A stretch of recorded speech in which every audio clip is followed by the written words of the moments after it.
So, yung walking altar. So, nang nakaraang Sunday na pag-usapan po natin, review lamang po konti, na si Abraham po, he built many altars, pero pinag-aralan lang po natin tatlong lugar where he built an altar. Una po yung he went to Shechem, where the Lord appeared to him. Kung saan po ang Diyos nagpakita sa kanya, that's where he built an altar. Then pangalawa, he went to Bethel where he called on the name of the Lord. Then pangatlo po is in Hebron, where he settled. After po, the Lord appeared to him, then he called on the name of the Lord in Bethel, and in Hebron he settled. Pero hindi po nanatili doon si Abram sa Hebron. Kasi po, mapapansin po natin sa Genesis 13 verse 18, sabi po roon, na si Abram, review lamang po ito, Abram dwelt in Beersheba. He built an altar. Kung mapapansin po natin sa Hebron, that's where he was called a Hebrew. Kasi nagtayo po siya after po yung series po ng altars that he built. In Hebron, he built an altar. The one pong built in Hebrew is Bana. I remember sa Bisaya po, yung salitang asawa is Bana. Bana means, thank you Nak. Bana means to build a house, to establish a family. So sa Hebron, Abram became closely, intimately covenanted with the Lord. So, before po yung tayong mapansin po natin, doon sa Genesis 13 verse 16, sabi po ni Lord, I will make your descendants as the dust of the earth. Kasi kanina napansin po natin sa ating inaawit, no, Lord, remember your promise. God will never forget His promise. Sa Genesis 13:16, sabi po ron ni Lord, I will make your descendants as the dust of the earth. So that if a man could number the dust of the earth, then your descendants also could be numbered. Number 17, in verse 17, it says, Arise, walk in the land through its length and its width, for I give it to you. Sabi ni Lord, lakaran mo. Yung lakad po ni Abraham, hindi lang minsan na lakad, hindi lamang po isang araw. But everywhere, ang tawa ito po ay present progressive na ginamit yung word na walk. Na wherever you go, kunin mo ito, wherever your feet will lead you, sa iyo yon. Sabi ni Lord, ibinibigay ko sa iyo ito. Okay? Una sabi ni Lord, I will make your descendants as the dust of the earth. Kung titingnan natin sa Genesis 20, ito napakilagay mo naman sa verse 17, sabi ni Lord sa Genesis 22:17, Blessing, I will bless you, and multiplying, I will multiply your descendants as the stars of the heaven, and as the sand which is on the seashore, and your descendants shall possess the gate of their enemies. Pangako ni Lord, na ang kanyang mga kaapo-apuhan, those that are one with Abraham. Sabi po ni Lord, hindi sila magagapi, but they will possess the gate of their enemies. Anything that will come to stop you, anything that will hinder you from pursuing God's purpose and promise in your life. Bakit po sinabi ni Lord una sa dust? Pangalawa, as the stars of the heaven, and as the sand on the seashore. Kasi ang nilakaran po ni Abraham, hindi lamang sa kalupaan, hindi lang, but he also went through sa mga ilog, sa mga karagatan. Pinaalala lamang po ni Lord, mapunta ka man sa karagatan, Abraham, maaalala mo pangako ko dahil nakikita mo ang mga buhangin sa karagatan. And sa gabi, Abraham, di mo rin masasabing, di ko naalala pangako sa iyo. Dahil sa gabi makikita mo yung stars. And you will remember my promise. Ano sabi ni Lord? Wherever you walk upon, wherever your feet will tread upon. Sa iyo yun. Lahat ng lalakaran mo, Abraham, ang pangako ko ay mananatiling buhay sa iyo. So there was no reason, there was no moment in Abraham's life, in Abraham's walk, in Abraham's journey, na hindi po kasama ang pangako ng Diyos doon. So, meron po akong dinagdag dito. Sinama ko lamang po ito. Yung one moment. Na-share ko na po ito dito sa church ng 2015. I do not know if you remember. 2015, pero nakita ko sa notes ko, 2015 pa. Yung one moment. Okay? This is about a man who died. And when he realized that he was dead, he saw God coming closer with a suitcase in his hand. Bakit ko po sinulat ito? Kasi po ang ating pong tendency to retain, yung ating pong binasa ay 75% daw. Kaysa yung naririnig nyo lang, 20 to 25% lang ang mariretain sa atin. Whereas, kung nababasa po ninyo, mas mahaba ang chance na manatili po sa ating memory. Of course, our brain is not capable of holding a memory. Okay? Ang ano man ang mga naalala po natin, it is always connected to our emotion. So when he realized that he was dead, he saw God coming closer with a suitcase in his hand. Next, sige na. God said, "All right, son, it is time to go." Sabi nung tao, "So soon, Lord? I had lots of plans." Then God said, "I am sorry, but it is time to go." "Man, what do you have in that suitcase, Lord?" God said, "Your belongings." The man said, "My belongings? You mean, Lord, my things, clothes, money, and achievements?" God said, "No, those things were never yours. They belong to the earth." And the man said, "Is it my memories?" God said, "No, they belong to time." "Is it my talent, Lord?" the man asked. Then God said, "No, they belong to circumstances." Then he asked again, "Is it my family?" And then God said, "No, son, they belong to the path you traveled." Sa ating journey po, mahalaga po yung mga taong nami-meet natin along the way. May mga iba nagstay hanggang sa matapos na ang journey mo dito sa lupa. Pero meron namang mga nai-encounter ka na magstay lang sa buhay mo panandalian lang. Amen? Ang mahalaga, may encounter ka sa taong ito. Sa bawat encounter natin sa iba-ibang klase ng tao, we must learn a lesson from them. Amen? So sabi ng taong ito, "Oh Lord, is it my wife and children?" Then God said, "No, they belong to your heart." "Then it must be my body, Lord." God said, "No, it belongs to the dust." Then man said, "Then surely it must be my soul." God said, "You are sadly mistaken, son. Your soul belongs to me." Man, with tears in his eyes and full of fear, took the suitcase from God's hand and opened it. Nakita niya sa suitcase, it was empty. Next.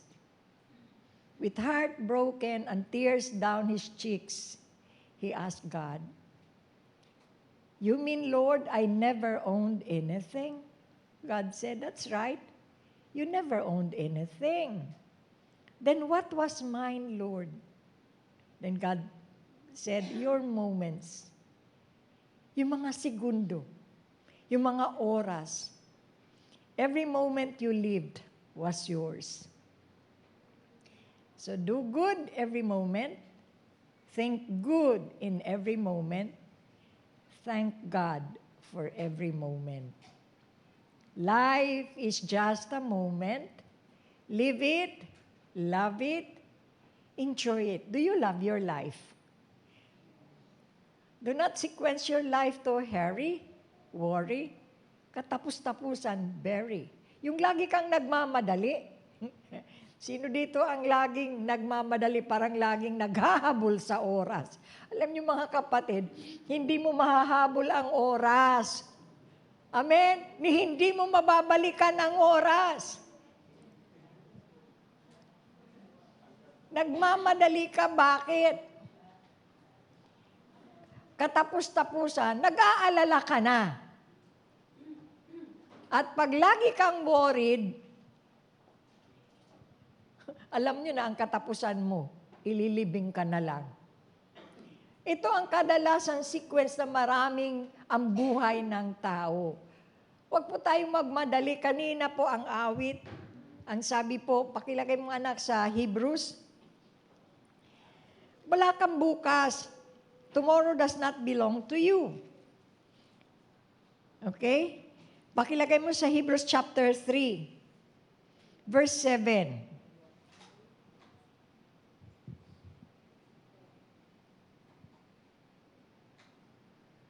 Sabi doon, today, if you will hear His voice, you only have today. Because yung mga worries po natin is always connected to time.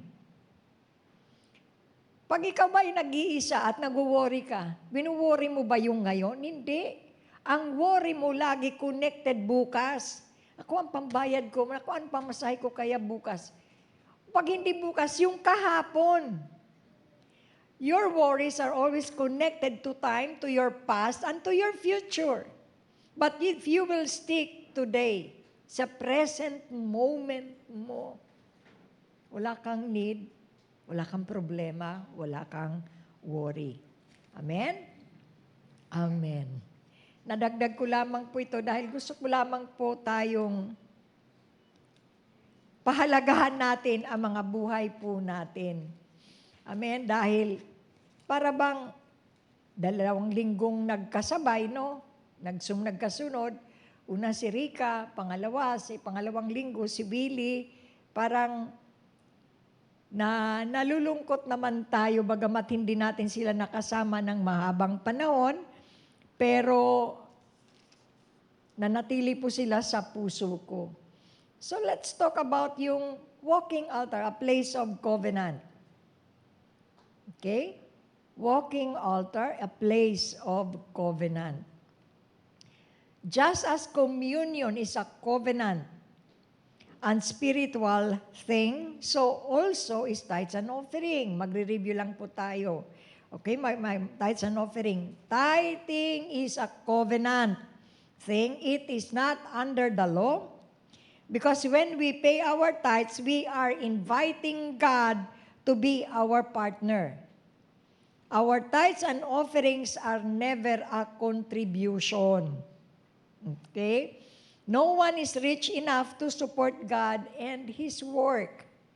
Walang napakayamang tao para suportahan ang gawain ng Panginoon. Nagbibigay po tayo, nagbabayad tayo ng ikapo natin because nagpapasalamat tayo kay Lord. We are grateful because gratitude invites God to draw closer and be mindful of His seed. Ang seed po ay kay Lord. Tayo po ay mga kamay lamang na nagtatanim. The seed belongs to God. We are but hands that sow the seed. So why do we pay tithes? Because there is a devourer. Ito lamang po ang pangako ng Diyos na sabi niya, marami tayong pagsubok, but it is only one command ni Lord, yung tithing that He said, that He promised, I will rebuke the devourer. Yung kay Peter nga, sabi ni Lord kay Peter, Peter, Simon, Satan has asked for you, but do not worry, I have already prayed for you. Pinag-pray na po siya ni Lord bago pa i-deny ni Peter si Lord. And the word devourer, from the Hebrew word akal, which means to eat. Nung kinakain niya, yung dapat iyon na nga, ma-enjoy na, kinukuha pa niya, to slay, to destroy, mga peste ng buhay natin. Galing po ito because Pag may dumadaan po tayo sa mga pagsubok na ito, yung may na-encounter natin, yung iyon na lang kukunin pa. Saan? Yung enjoy na lang ng family, makapagbakasyon tayo, nagpapadoktor pa tayo. Yung sisirain na pananampalataya natin, relationship natin, yung mga peste sa buhay natin, yung tagtuyot, tingnan po natin yung ating pagtatides. Let us always go back and check our tithing and offering before God. Amen? So when we are paying our tithes and giving our offering, it is one moment that we declare our faith, our obedience, and gratitude sa Kanya. And next na, paying our tithes, giving our offering, and honoring the Lord with our first fruits, we are tapping into a higher dimension of grace, favor, anointing, and expansion in our life. Kaya pag nagtatides kayo, nagbibigay kayo ng offering, ito po ang isipin natin na may tinatap po tayong dimension. Wherein, sabi nga sa prayer, kahit po sa prayer, we need to understand yung may tinta sa ating modern, alam lang po natin yung internet. Na-enjoy natin pag may internet tayo, yung communication. Then, sumunod po sa dimension ng realm ng internet, andun po yung intranet. Ano po yung intranet? Communication, yung dark kingdom. Bagamat sabi nga ng Ephesians 6, nasa heavenly places pa rin po sila. Intranet, but there is a highest dimension we call exonet. Divine communication with God. At dito po sa exonet na ito, we are seated with Christ in the heavenly places. That's why worship is not in the church. Worship is in the very presence of God. Nandito ka nga sa lupa, pero ang spirit mo is one with God, connected with God. Yung sa karamihan maririnig natin sa mga churches, sabi ng worship leader, bumaba na Lord, bumaba ang presence ni Lord. Hindi po bumaba ang presence ni Lord. Ikaw ang inangat sa dimension niya. Ikaw ang inangat sa realm niya, Ephesians chapter 1, chapter 2. Amen? Wala nang nag-amen. Bago po ba? Hindi naman bago sa inyo to. Nagre-review nga lang tayo eh. Okay? So, paying our tithes, giving our offering, is our expression of honoring God. And honoring God is a wonderful privilege ng bawat mananampalataya. Okay? Next na. Yung tithes, pagkakaiba-iba lamang po, bagamat kasi may connection po ito sa ating covenant. Tithes in Hebrew is masra, which means 10th part, a collection. Kasi po sinabi pong 10th part, a collection, yung remember nung na-encounter ni Abraham si Melchizedek, anong sabi doon? And Abraham gave a tithe of everything. Abraham gave a tithe. Bakit po? Kasi iba-iba po yung nakuha nila. May gold, may clothing, may mga hayop, may mga tao. Kasi pag sinabing give the tithe, maaaring kumuha ka lang. Halimbawa, ikaw ay farmer, meron kang mga mangga, meron kang bayabas, meron kang mga saging. Lahat po ito namunga, nag-yield sa iyo ng produce.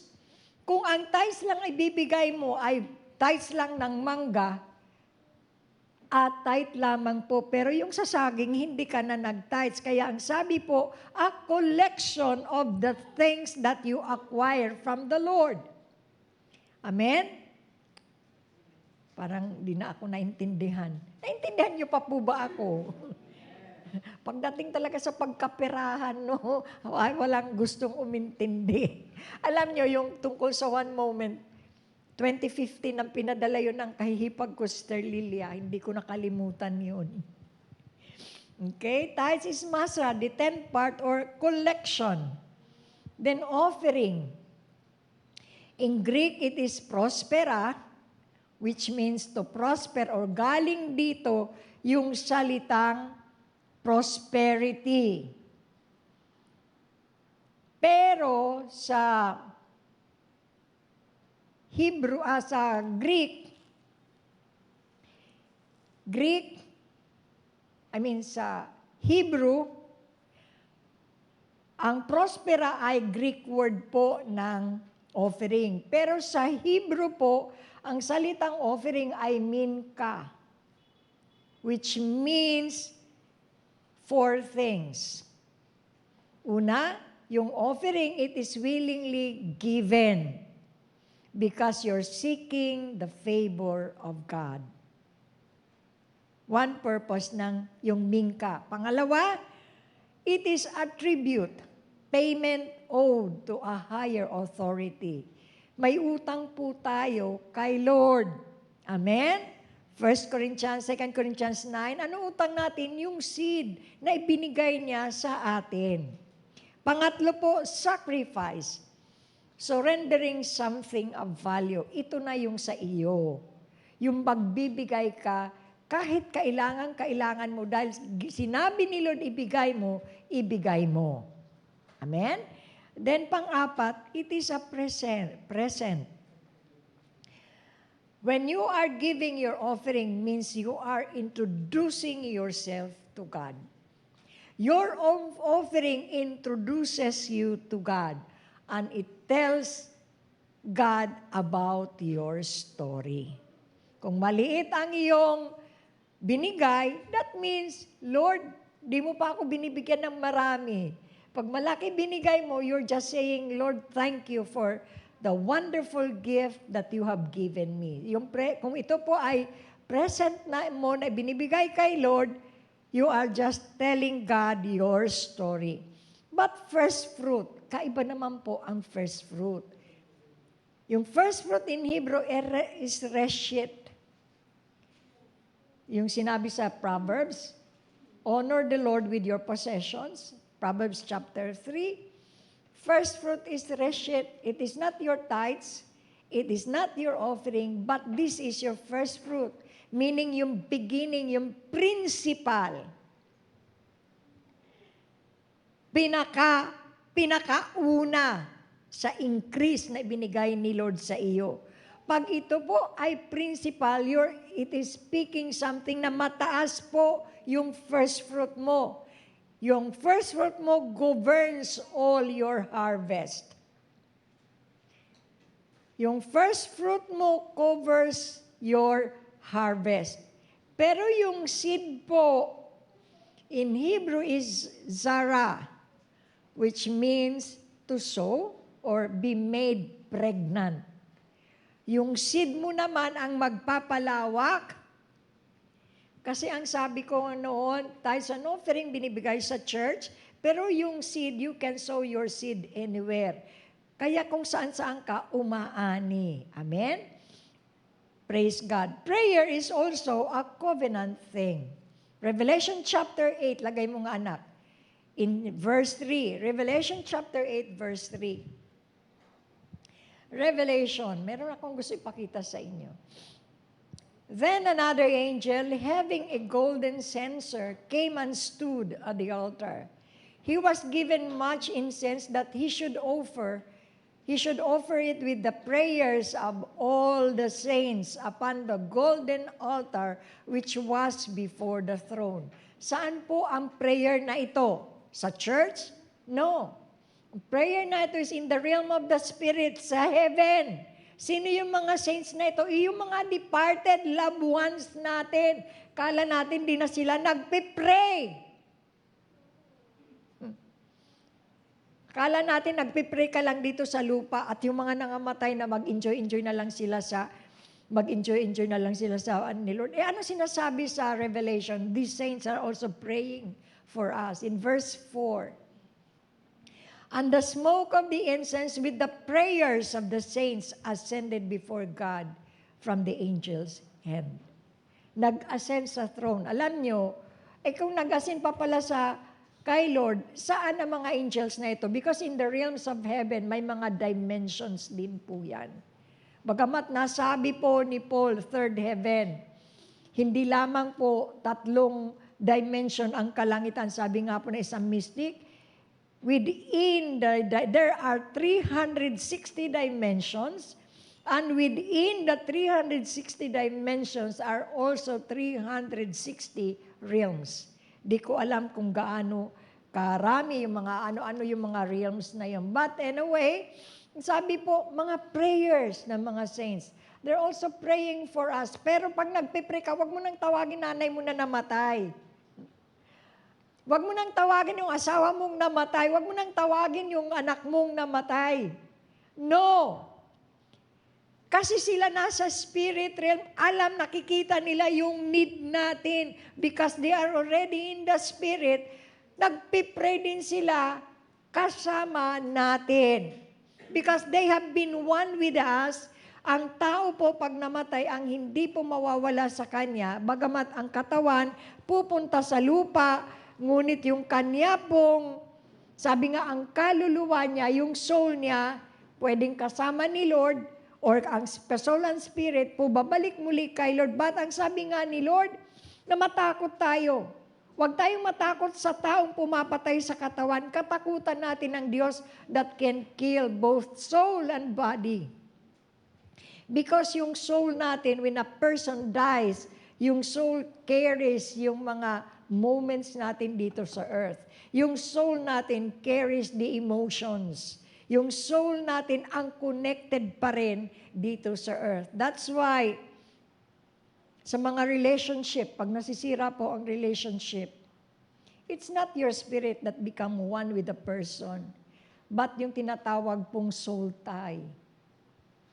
Kaya pag meron kang relasyon at nasira, it takes years for the soul tie to break. Kahit sa friendship, sa magkakaibigan, pag nag-away-away ang magkakaibigan, ang sakit kaya. Amen? Sabi po sabi ni Marilyn Hickey, soul tie can be broken within 10 years span. Katagal namang 10 years bago mawala ang soul tie na yan. But anyway, and the smoke of the incense with the prayers of the saints ascended before God from heaven.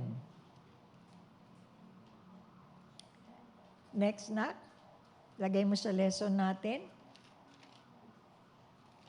Yung 3 P's of the walking altar.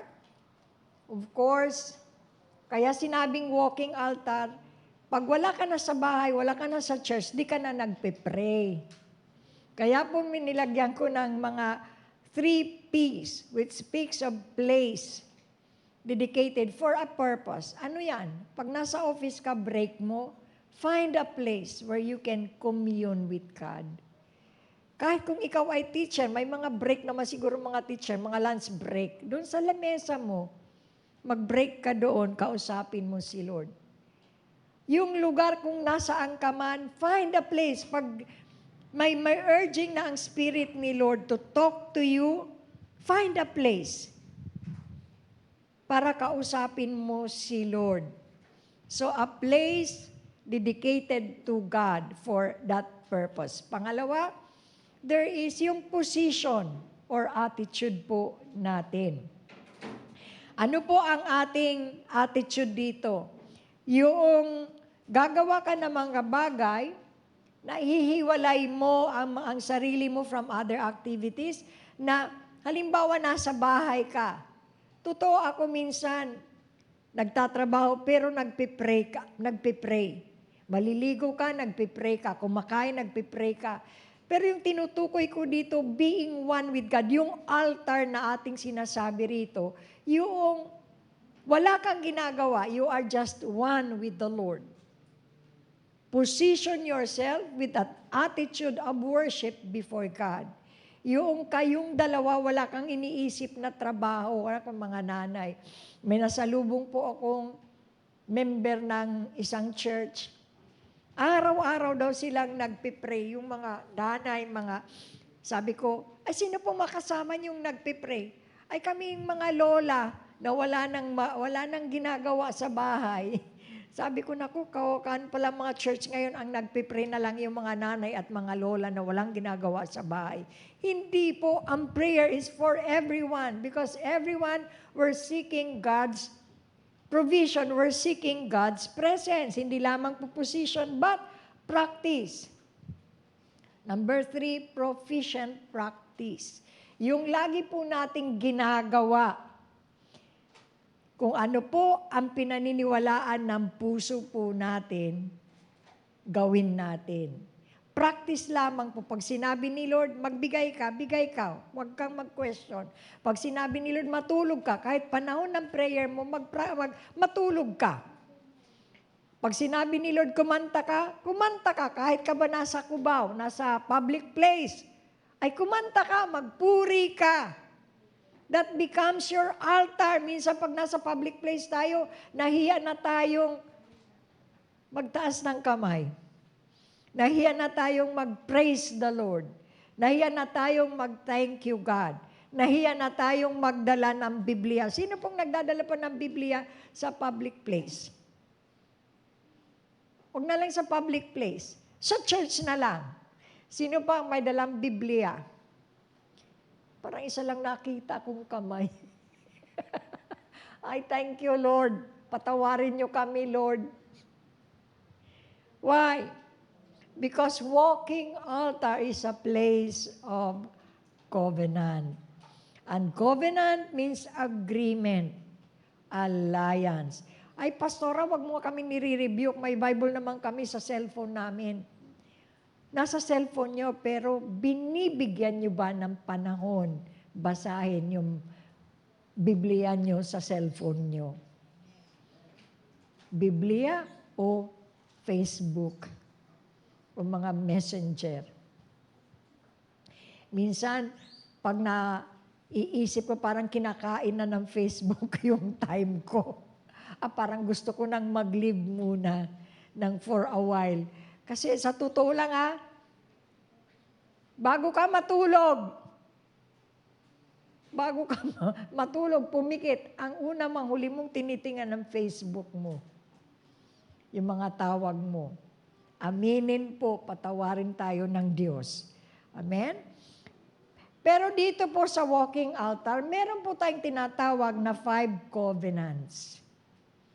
5 covenants of this walking altar. Meron po tayong una, yung blood covenant, which is a covenant of service. Meron po tayong salt covenant, which is yung salt of, yung witness. Pag-aralan po natin yung salt covenant, dahil dito sa sandal covenant, covenant of destiny. Number 4, sonship covenant and bridal covenant. Sa sandal covenant, dito po na-mention kanina sa awit. But pag-usapan po natin yung servant covenant, yung blood covenant. Ito po ang pinaka-portal, pinaka-pintuan sa lahat ng 5 covenant na ito. This is the only covenant that must be renewed every day through confession. So every one of us is called to make a covenant with God. Ano yung covenant na ito? Sabi po lagay mo anak sa Exodus 30 verse 14, sa mga Levites po, pag ang Levite po ay 20 years old, sabi po roon, yung ransom money, pag ransom money tinutubos po, pagdating po ng Levite ng 25 years old, at hindi po, everyone included among those who are numbered from 20 years old and above, shall give an offering to the Lord sa mga Levites na maglilingkod sa Diyos. Okay? 20 years old above. Lagay mo anak sa Numbers 8:24. Numbers 8:24. Sabi roon, this is what pertains to the Levites from 25 years old and above one may enter to perform service in the work of the tabernacle of meeting. So mag-start po ang service sa tabernacle 25 years old. Amen? Sa Old Testament po ito. Pero under grace, kahit bata pa, pag gusto na maglingkod kay Lord, ang puso po ang tinitingnan ni Lord, hindi po yung edad. Pakilagay mo naman anak sa Numbers 4 verse 3. Numbers 4 verse 3, from 30 years old and above, even to 50 years old, all who enter the service to do the work in the tabernacle of meeting. Kaya kung 50 years old ka na, born na again, at gusto mong mag-serve kay Lord, huwag mong sabing matanda ka na. Dahil ang sabi nga ni Lord, kung 50 years old ka ngayon, nagkamalay na kailangan ko pala mag-serve kay Lord, go ahead. Hindi po hadlang na may edad ka para maglingkod kay Lord. Tandaan po natin. Si Lord, sino ba si Jesus? What age po pumasok si Lord sa ministry? Luke 2 verse 40. Napakilagay mo, Luke 2 verse 40. 40. And the child grew, referring to our Lord, and the child grew and became strong in spirit, filled with wisdom, and the grace of God was upon him. While Jesus was growing up, he became strong in spirit. Bata pa, naglilingkod na siya kay Lord sa kanyang sariling pamamaraan, and he was filled with wisdom.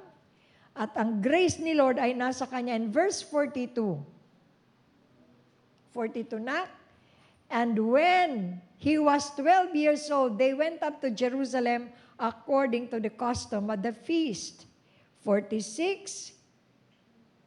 Verse 46. Now so it was that after 3 days, alam po natin na natapos na ang celebration, umuwi na si Mary at si Joseph. After 3 days, namalayan nila, wala pala si Lord, hindi sumabay sa pag-uwi nila.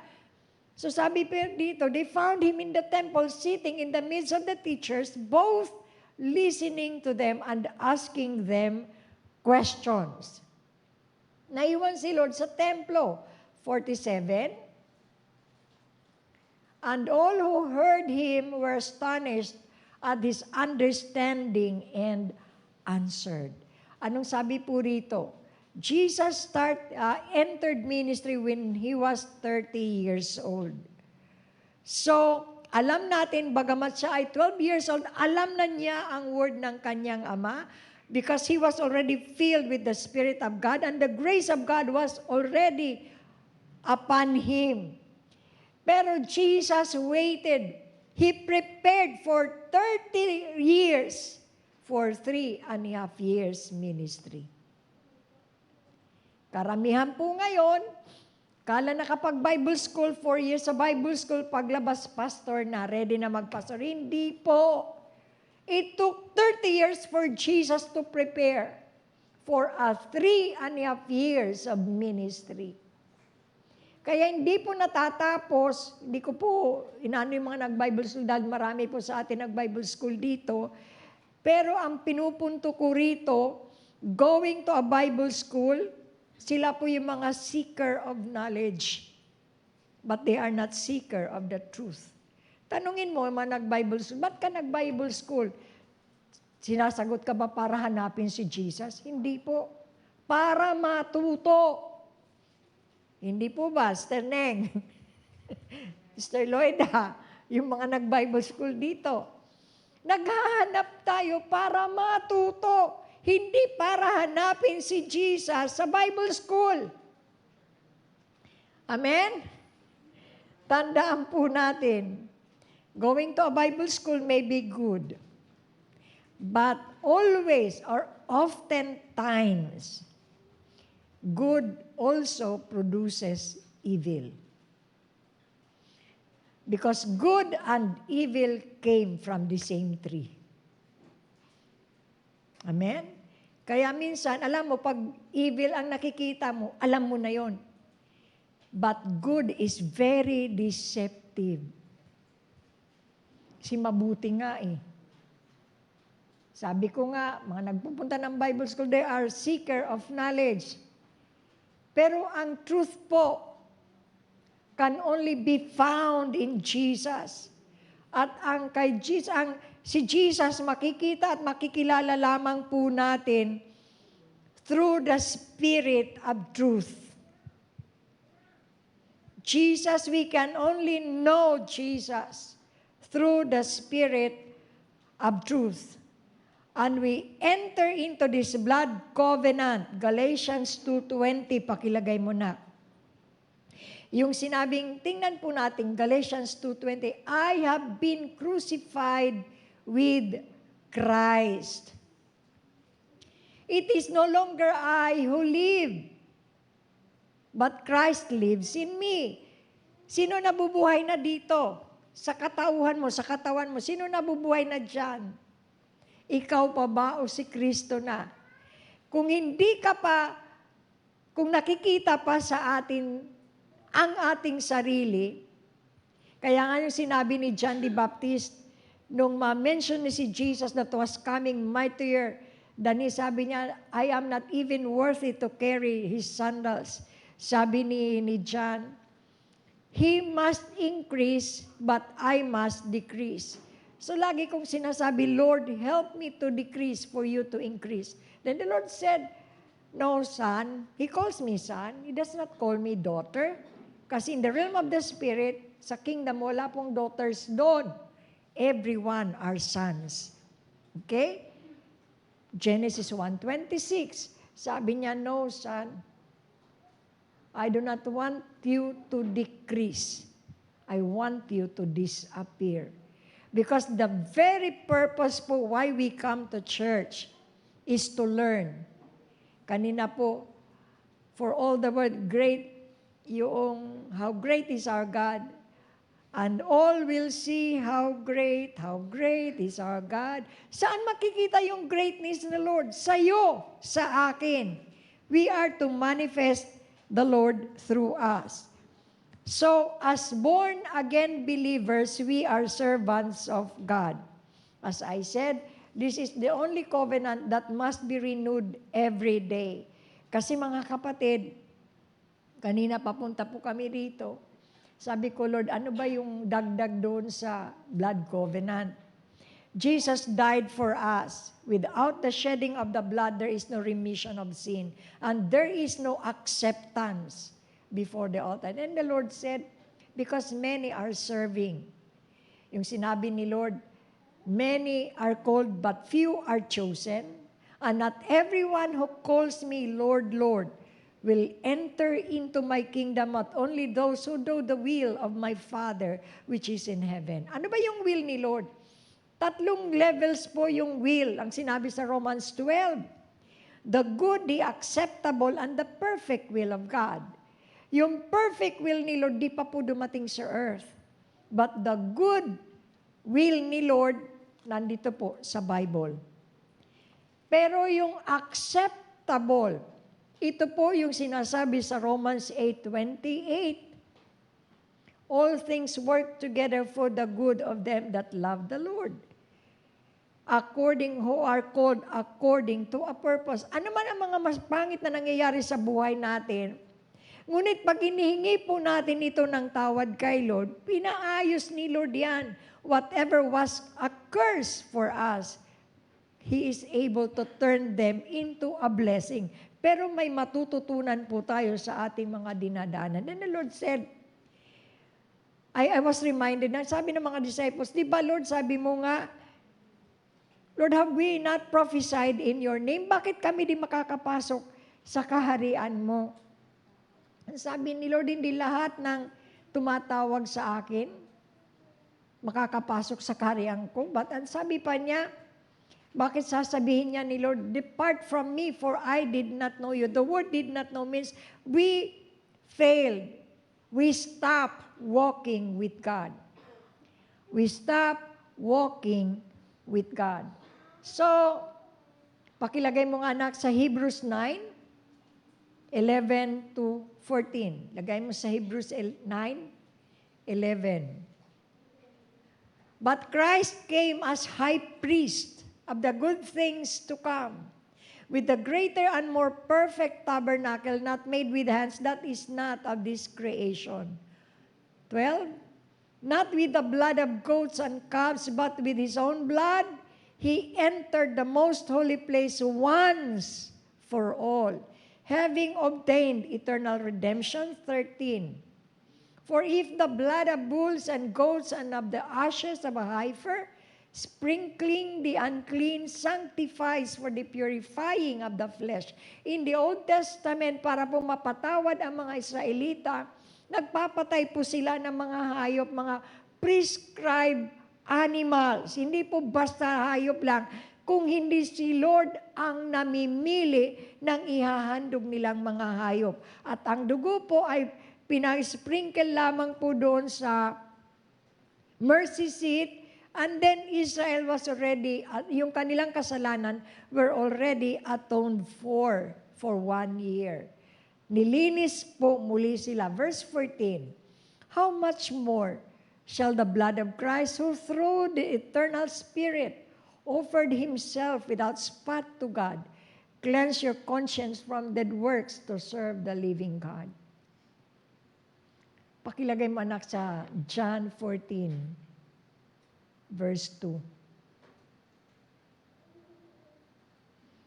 In my Father's house are many mansions. If it were not so, I would have told you, I go to prepare a place for you. 3. And if I go and prepare a place for you, I will come again and receive you to myself, that where I am, there you may be also. Asan kayo ngayon? Asan si Lord ngayon? Dalawa, sabi natin ang Biblia, He is in heaven. Pero may another portion din ng Bible that He is in your heart. So, sabi ni Lord, where I am, there you may be also. Ephesians chapter 2. Ephesians chapter 2 in verse 6.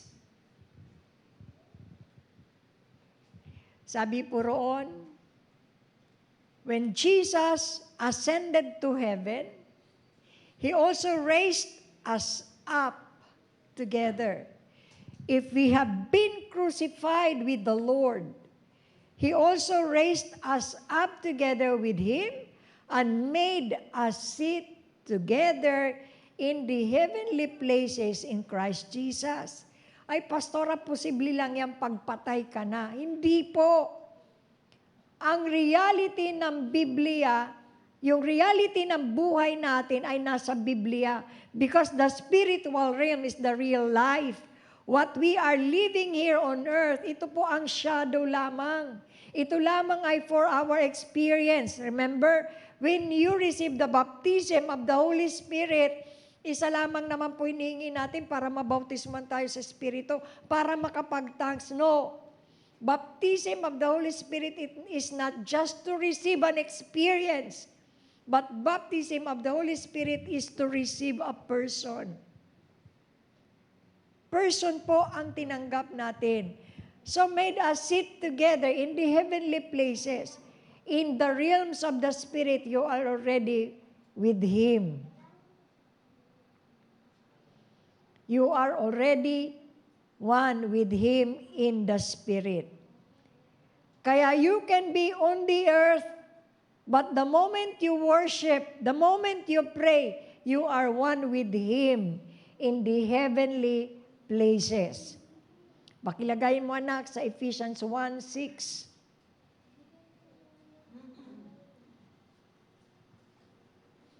Okay? To the praise of the glory of His grace by which He made us accepted in the beloved. 7. In Him we have redemption through His blood, the forgiveness of sins according to the riches of His grace. Verse 8. Which He made all to abound. Hanapin ko, parang hindi yan. Okay? He made to abound in all wisdom and prudence. Hanapin ko, Verse 3. Blessed be the God and Father of our Lord Jesus Christ, who has blessed us with every spiritual blessing in the heavenly places in Christ. You are already blessed. I am already blessed. Magkakaiba lang ang dimensions ng paghingi natin. May blessing ka, iba yung blessing na itinalaga ni Lord sa iyo, iba yung blessing na binigay sa akin ni Lord, iba-iba ang blessing na hiningi natin kay Lord, but still, Kanya pa rin yun. Ang sabi po was, blessed us with every spiritual blessing. Ano yung spiritual blessings na yan? Paano na yung mga material blessings na hinihingi po natin? Hindi ba kasama sa spiritual blessings?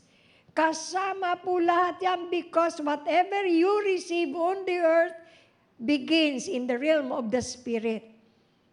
Nakita po ninyo ito, nagkaroon ng upuan, bago nag-manifest po yung mga upuan na yan, nakita muna po ng nag-manufacture niyan sa realm ng Spirit, ano ang magiging itsura niyan. Is there anything you own on the earth? Okay, nakabili ka ng sasakyan. Ang Toyota, nakabili ka ng Toyota car, nabili mo, ginagamit mo. Pero hindi pa rin sa'yo yun. Bakit? Hindi nagpalit ng pangalan eh. Toyota pa rin yun. Hindi na naging, sabi natin, next car. Hindi. Pag-aari pa rin ng Toyota yon, Hyundai, Nissan. Magkakaiba lang po ang mga brand, pero isa lamang po ang producer nyon. Ganon din tayo, magkakaibang pangalan tayo, magkakaibang need, magkakaiba yung level ng ilaw po natin. Pero still, we all belong to God. Okay? Ang blood covenant na ito, una, you have to be born again and be one with Christ. Ang blood covenant na ito graces us, gives us the ability to see our blessings in the realms of the Spirit. Ang blood covenant na ito, wherever you go, alam mong iingatan ka niya. Alam mong sino ang namimili, nagsha-shopping na minsan merong mga discount. Ay, pastora, normal lang may discount. Hindi po. Minsan di ka na pinababayad. Bigla na lang, libre na yung pinamili mo. Okay? Because this is part of the covenant, yung blood covenant, tinubos na po tayo. Then we'll talk about yung salt covenant. Salt covenant, and I will close. Yung salt covenant po sa Numbers 18 verse 19. Wala na dyan, anak. Tapos na yun. So Numbers 18 verse 19, sabi po doon, all the heave offerings of the holy things which the children of Israel offered to the Lord, I have given to you and your sons and daughters with you as an ordinance forever. It is a covenant of salt forever before the Lord with you and your descendants with you. Yung heave offerings po na ito, sabi po, this is the tithe of the tithes. Lahat ng ito ay, sabi niya, bigyan po ng, this is a covenant of salt forever. Ano ba yung salt na ito? Next, kaya ano man, 2 Chronicles 13 verse 5. 2 Chronicles 13 verse 5 says there, should you not know, 2 Chronicles chapter 13 verse 5, should you not know that the Lord of Israel gave the dominion over Israel to David forever? To him and his sons by a covenant of salt. Salt, covenant, is for protection. Covenant of salt is for rulership and dominion. May mga churches po na nagpo-flow talaga sa kingdom, whenever po nagko-communion sila, yung tinapay po dinidip sa salt. Why? Kasi ang communion, Lord's table, si Lord ang nag-institute nito. Pero because of yung sabi po, this is a covenant, yung dominion, yung rulership part po ng covenant of salt. Ano ba ang ibig sabihin ng salt? Sa Hebrew po, ang salt po is mikla, which means to rub to pieces or to vanish away.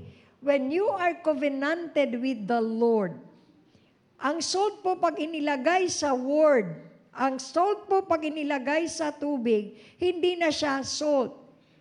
Nalalasahan mo pero hindi mo na makita ang salt. That's why nung sinabi ni Lord, you are the salt of the earth. Pag ikaw ay salt of the earth, hindi na makita si Christ, hindi ka na makita, but you manifest the Christ within. Christ in you is the hope of glory. Christ in you is the hope of the earth.